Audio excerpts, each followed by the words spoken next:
Okay, just if anyone wants a size comparison, this what I'm about to show you.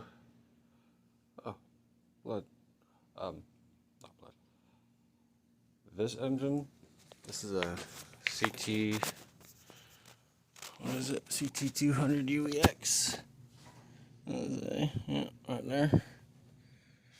Comes stock with a, what, 212? So, when I take 212? Alright, so, for example,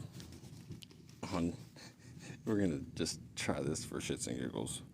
That's a 79cc that came stock on the frame I'm about to show you. But what the engine that was on this is on the frame that little guy came on, so.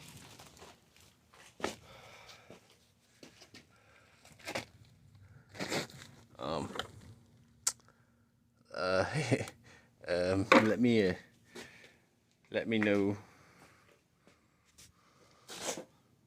what y'all think I could do.